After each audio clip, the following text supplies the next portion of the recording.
Success of an entrepreneur. We've raised the bar. Learn firsthand from successful business owners and create your own path to success. I'm going to show you how great I am. It's time to hit the road to growth with team lead of the Enriquez Group, Realtor Vinny. Hi, Realtor listeners. Today I got Nik Tsoukales. He is the CEO and Chief Marketing Strategist at Realtop. Oh man, that last name, that I was just breathing heavy, just trying to make sure I got your last name right. Thank you, Nik, for being here today. Dude, you nailed it. You're perfect. You're the man. All right. So SEO, I mean, for search engine optimization, for people that don't know it, if you don't know it, you probably want to get a book or at least listen to this podcast and a little get more information. So Nik, you run a social media, well, not social media, SEO company. Can you give us a little insight? What's your elevator pitch for your SEO company?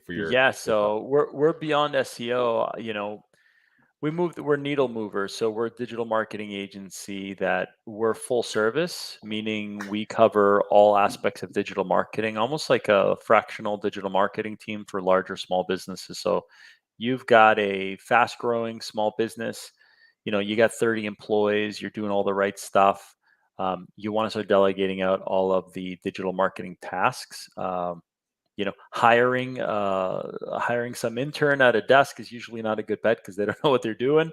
So that's usually our fit. People will come to our agency and they need an email newsletter. Well, they don't need someone 40 hours a week doing the email newsletter. So they'll hire us. We've got content writers, graphic designers, video editors, bloggers, Google Ads experts. We have the whole crew here, and you can access us on a fractional basis for like a third of the cost of a part-time employee. We can deploy and manage all of your digital marketing, you know, turnkey. It's done for you, digital marketing agency. Done for you, digital marketing agency. Well, your background, we're going to rewind a little bit. We're going to get more into kind of what Realtop does.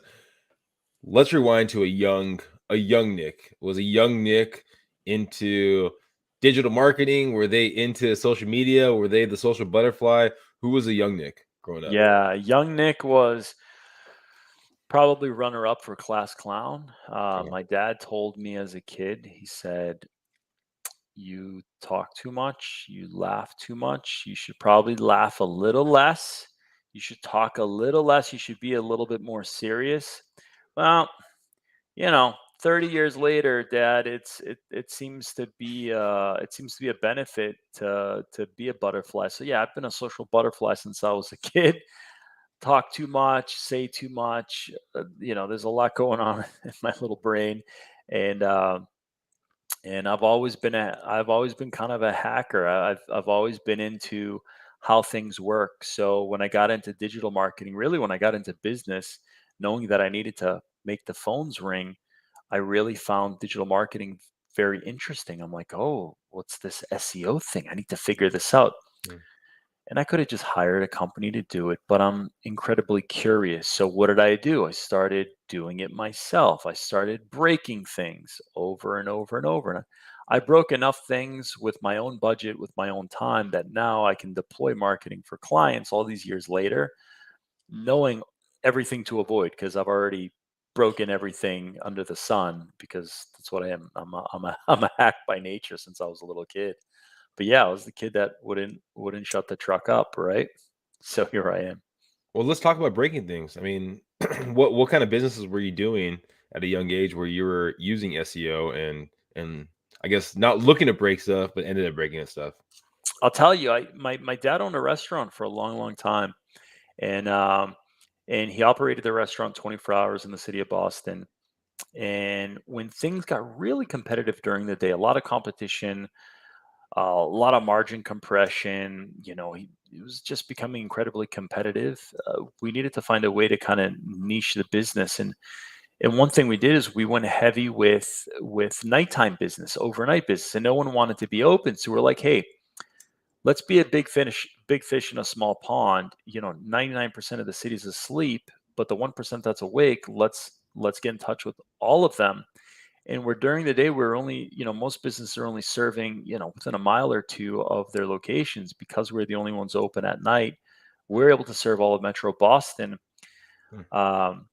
all of Metro Boston very, very quickly. We could deliver food anywhere. And, this is over 20 years ago, but we needed a way to reach these people. So we went to Google. And back then, SEO really was the only thing. You could run Google ads, but really Google ads still weren't getting the majority of clicks. So we took advantage of SEO, multiple pages, geo-targeting, and we crushed it. The business blew up. My dad was so busy, he didn't understand why.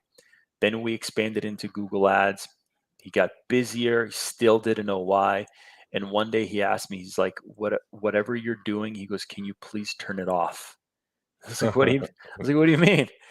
He said, I don't know what you're doing. All these people say they found us on the internet. Can you turn it off? I don't have enough people working and to support all the orders we're getting. And I couldn't turn it off. We built it. It was a machine that took a life of itself. And so I would say that's one of the ways I got started hacking with my dad's own business. And when I ended up starting my own business back in 2008, I took some of those principles. I was like, hey, if I can make my dad's little pizzeria in Boston blow up, let's do the same thing for me. And I started doing the same thing. SEO. We took a more nationwide approach. We expanded into 45 markets, multiple websites, multiple pages, Google My Business, Google Ads. And we grew from 2 or 3 people to, close to 90. Before I left the company, I let my management team take over. And we did that all using principles I learned, marketing a pizza shop, because the principles don't change. If you can market one business and you know how to utilize those channels, you can do it, on any business. If you can make the phones ring with a landscaping company, you can do it for a law firm. They're not as different as you think. You just got to make sure there's a demand there, that you're not getting lost in too much competition, which kind of drives up price and just takes longer. But you can market any business online if you understand the basic fundamentals, especially of how search works. Well, I have to rewind a little bit, right? So let's get back to the idea. You're making your dad's business blow up. He's getting a lot of business. Most people, I would think, they're having success in the family business, right? Okay, maybe I can expand this, grow this. For yourself, what pushed you to leave that and start your own thing that almost was separate, I guess, from that business? I never left. Oh, okay, you didn't leave. Okay. I never left. I've you don't leave a family business. You might not have hours there, but mental bandwidth, you can't get away. I've never left. Even to this day, we work with over 30 businesses, law firms, medical centers, dental companies, you name it, we work with them. And still to this day, I get calls from my parents like, hey, what's going on with Google lately for us? I'm like, oh, Jesus. The day-to-day work in the drive-through window, that ended around college. And my dad was he was pretty progressive thinking, and he didn't want me stuck in a restaurant. I don't think he ever liked the business. I think he liked the money from it, Hmm. but he never wanted me in there. So once college hit and I started making money in the at the professional world, he was like, "Beat it, kid." He's like, "You're never coming back here." I would even offer, "Hey, let's expand. Let's open up another one." He'd be like, "No, I'm good," because he didn't want me stuck in that way of life. There's nothing wrong with a restaurant, but the reality is you're never having dinner with your family because you're serving dinner to someone else's family. If you're running an overnight place, that way of life, he was an old timer. They were diehard, but the idea that in 2022 I'd be working the overnight shift right now, I don't think my wife would be too on board. So your business was primarily, I guess, you helping the pizza shop, and then from there, kind of using what you did there to advertise and talk to other business owners. Hey, I did it with this pizza shop. I'll do it for you guys, Well, roughly. I didn't put the pizza shop out there that much. Okay. I took the skills I used Okay. expanding that business online. And I actually used those skills to expand my own business at the time, which was a financial services company. And that's the business that we really blew up. We got a bunch of Inc. 5000 awards. We did great, and that's where I started getting noticed. Where peers of mine that were self-employed were like, "Hey Nick, like what's up, man? We knew you a few years ago, and you were a couple of people, and every month you're posting something on Facebook that you're looking to hire people. What's going on? You know, we drove by the office, it's packed. What's happening there?" And I would tell people, "Oh yeah, we just spent like 30 grand on Google last week. We got all these hundreds of clients, thousands of clients." And people would hear this and they thought I was just bananas. And we got to the point where, I would tell my friends, "Oh yeah, I just, last month we spent 150K on Google ads," and people thought I was crazy. They'd hear these numbers and they thought I was nuts. And then people started asking me, and before you know it, I actually had a friend here, friend there, started asking me for help for their business. Like, "Hey, can I do that for this business?" And I would say, "Yeah, I think so. You want to try it? Let's do it. We'll do it together." And I started helping mostly entrepreneurial friends of mine do their marketing, and it sort of took a life of its own. That's how the agency got started. There was no great business plan. It's just helping people that I know that wanted to scale as well do the same thing, and here we are now. When was that point in time that the financial business took second to the social media, the online presence business, and I guess Realtop now? Yeah, I would say a couple of years ago. So I was super blessed. I hired really good people that were very smart, smarter than me, more educated than me, sharper than me, harder working than me. And what ended up happening was, I delegated some work to them, but the reality is they took the initiative and took so much of my managerial duties off of my plate that I had a lot of free time. They just did such a good job having my back as my VPs that I had nothing to do. I really I was waking up and I would check the marketing, maybe the finances, but really my work, my day-to-day tasks, they were done in half an hour. And I was like, well, I need to do something. And I really enjoy the idea of helping other business owners. And if you're gonna spend, like, I'm not the guy that's gonna sit around and go play golf. Like, I play golf once a year, and even that's a stretch, right? That's not me. So I need to stay busy with something. So if I'm going to stay busy with something and I can hang out with a bunch of like-minded business owners all day, it's not even work. It's awesome. Like, my clients think I'm teaching them all this stuff about marketing. What they don't realize is, all my clients, they're super successful. I'm feeding off of them so much and learning so much. It's not even work. It's like free coaching at this point. It's like getting an MBA doing this job.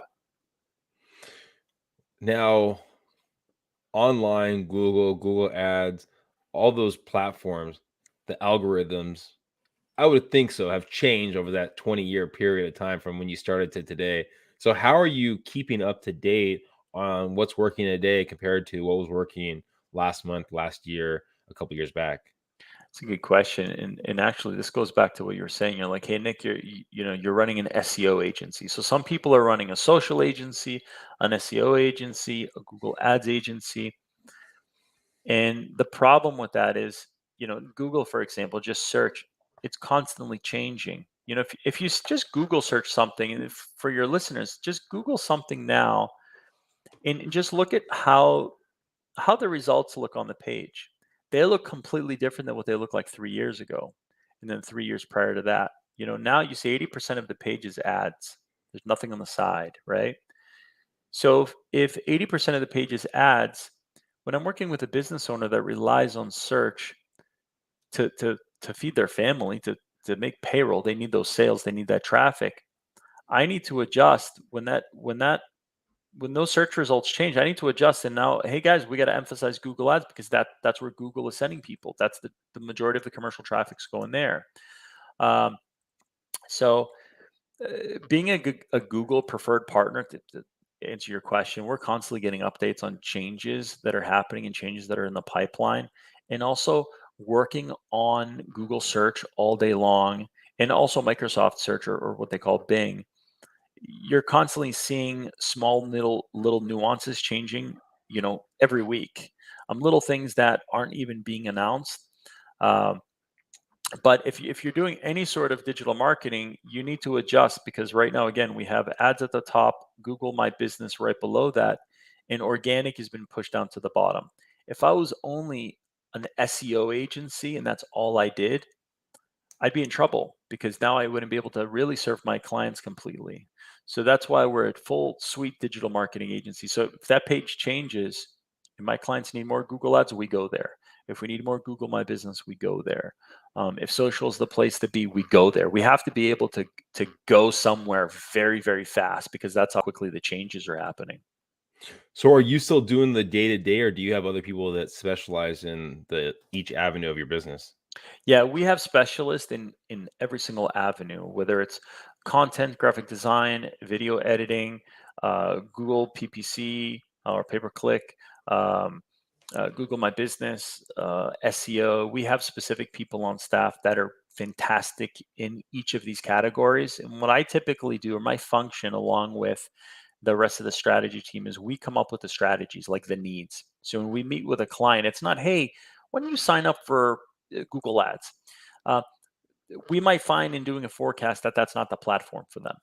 Their business is still very relationship based, and we might need to support them by helping them with their social media, their email newsletter, content marketing, um, digital marketing that's more supporting their business development, but knowing that we're not going to be able to generate leads, or vice versa, where we're in an industry that, I spoke to a gentleman yesterday who owns one of the biggest auto repair centers in New England. I mean, it's just, he gets thousands of clients each month, and he wants to grow. Well, is social media really going to move the needle for him? No. When we find out that there's 10,000 searches per day for auto repair in all the multiple locations he's in, we're going to go to Google Ads for him. That's going to be what moves the needle. So we need to be aware of, what's going to move the needle for the client, and we focus there. That's where we put our energy. I guess with the fast pace of how technology, how the process works, like we've already kind of talked about, how does information flow in the business? I mean, if the specialists are working on the files and they see something, or they see, hey, this way of doing it is not really working as much, does that flow up to management, back to you before you talk to the new clients, or what does that process look like for you guys? Well, I have kind of an analogy, if that's the right phrase. I was talking about this with a friend of mine earlier today, that was asking me about his business and how he can grow it. And I noticed he spent all of his time hands on in the business as a technician, right? He's spending all his time in the kitchen.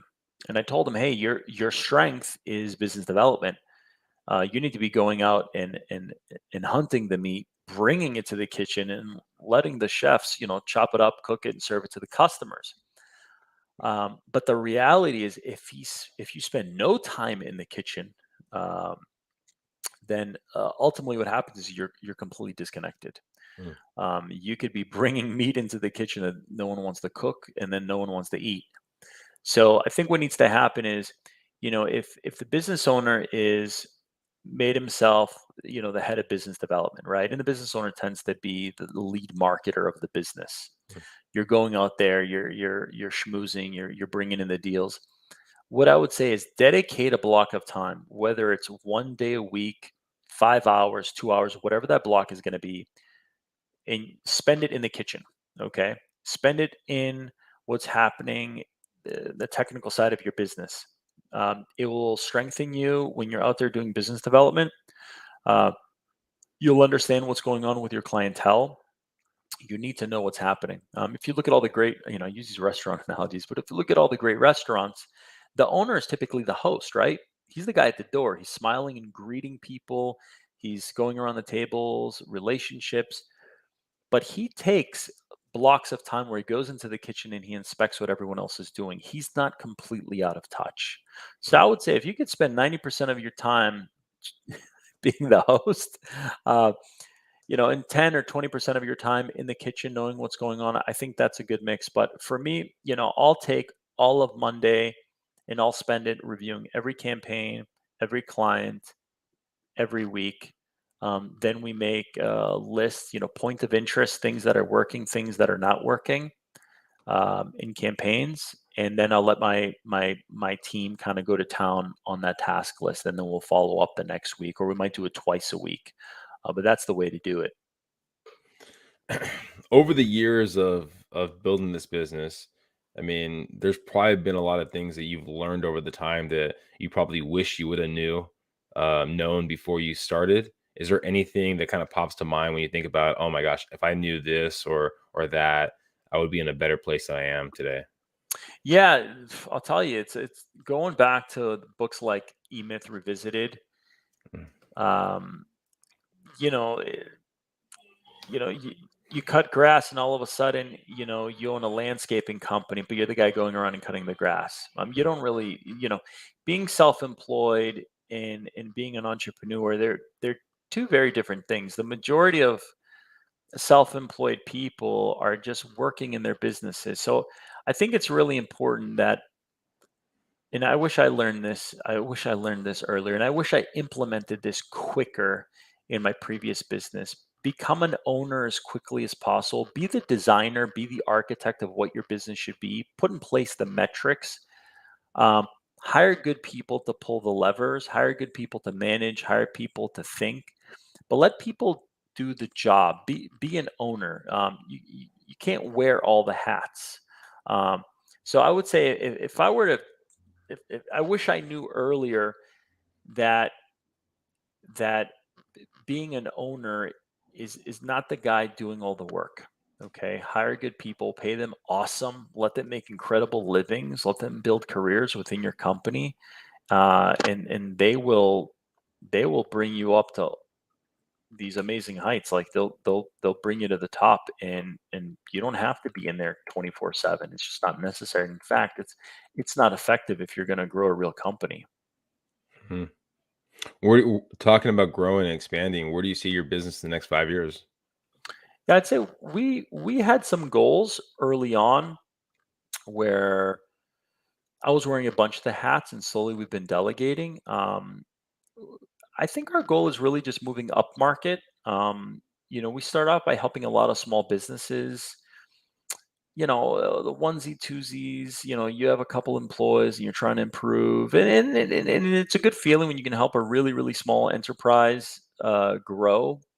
Um, but really, we're just moving up market at this point, trying to get to the point where the companies we work for, instead of being on average, let's say 20 employees, we'd like to get to the point where we're helping companies that on average maybe have 100 employees. So moving up market is going to be a big thing. Creating a bunch of careers within the company. At first you basically give people a bunch of jobs, but now we're at the point where we're really building careers. So the idea is, you know, you know, the guy that's working on the Google Ads, that should be the head of the Google Ads team eventually. The guy that's doing the email marketing, that's the person that should be in charge of the email marketing team. So I would just say expanding and moving up market. That's our goal. And we don't have a specific number set yet for what that looks like, but I would say, not to be too vague, that's probably what we're looking for. When you move up market and move to, I guess, bigger companies, is there anything that you have to change or adapt in your company to better accommodate those bigger companies? Not much, actually. That's the thing. And I think what happens is the bigger companies, and then what's been happening sort of naturally as we've been growing, we've been getting more case studies, we've been getting more testimonials, we've been getting stronger referrals. So naturally, you tend to move up market. You're able to more easily establish trust and have confidence to deploy marketing to some of these bigger companies. But there isn't much of a difference, believe it or not. It's a lot easier to market, and I'll use Google Ads as an example. It's a lot easier to market a company on Google Ads that has $100,000 a month budget or $1 million a month budget than it is for the company spending $1,000 a month. Far easier to get them greater results. Hmm. It's just easier. There is a higher barrier of entry in the digital advertising space than there was 5 years ago, and way higher than a decade ago. So bigger companies that have the cash to be able to pay for the higher cost per click to put out the better content on social, they're going to be able to dominate. You know, there's almost no sweet spot anymore. It's dominate or nothing at all. Do you see like other platforms that you might have to expand into? Like, I mean, throw out one Metaverse. I mean, is there a plan where you're going to be uh leading the charge in any other platform that maybe we don't really know about, or maybe it's not too popular at this time? I'll tell you, we've been doing a bunch of awesome work in TikTok advertising right now. Mm. Luckily, that platform, it wasn't anything that new. Okay, it was just a competitor of Facebook and Instagram and LinkedIn, and obviously it's a little bit more fun. It's a little bit more creative, right? But in terms of the way you run ads there, it's not far different. So we're gonna go wherever the eyeballs go. Wherever attention goes, marketing dollars go. And immediately, all these platforms, they love to roll out agency access. They love to give us manager accounts because they know as agencies, we're out there, we have the relationships with the businesses, and we're going to bring them into these platforms. So if eyeballs start heading to the metaverse enough and the ad dollars are there, then we're going there. I haven't had the request yet from my clients to go to the metaverse. I would say there's a younger demographic there right now. Mm. Super high tech people are hanging out there. Personally, I wish the metaverse, if it crashed and burn, I wouldn't mind either. I think it's getting a little sick and twisted, but I think there's a lot of money to be made. So we'll probably end up taking our clients there. The reality is, if you're in your digital car, you're in your digital Ferrari and driving down the street, there's going to be a billboard in the metaverse and there's going to be ad space on it. So someone's going to need to sell it and manage it. And it's probably going to be us, but hopefully that time doesn't come soon. Cause I got to tell you, it really worries me. I have kids, and not to sound like the old timer, but I think it's a little sick and twisted. I think this is where Mark Zuckerberg has gone kind of crazy and the world should revolt, but it is what it is. Oh yeah, no, I catch myself saying similar things. It's being that old person on the lawn. Get off my lawn. Yeah, Uh, 100%. well, thank you, Nick, for being on the Road Show podcast. If people are listening and they're looking to build out their digital platform, I mean, like you talked about, I mean, instead of hiring someone in house, outsourcing the opportunity, what's the best way of them finding more information about you and your company? Yeah, go to you can go right online, just go to Realtop, Realtop, realtop.com. We don't work with every business, obviously. We have some qualifiers, but you can go in there, request a free marketing strategy session. There's a questionnaire there you can fill out after you do the request. And if you qualify, you can set up a meeting with myself or one of my other strategists. If you're, if you're running a business and you're winning and you want to win some more, we can definitely help you move the needle and seriously drive up sales using the digital space. All right, I'm going to finish off with this last hard-hitting question. Yeah. What's your favorite style of toppings on pizza? Oh, Hawaiian. Hawaiian. Oh, so pineapple and everything like that? Yeah, pineapple and ham. Everybody, you can get a lot of haters on this, but yeah, I don't know if it's a legit pizza. It's definitely not made in Italy. I've been there. I've never seen a Hawaiian pizza. But yeah, pineapple and ham, or you can replace the ham and use bacon, overcooked bacon and pineapple on a pizza. Well, thank everyone for listening today.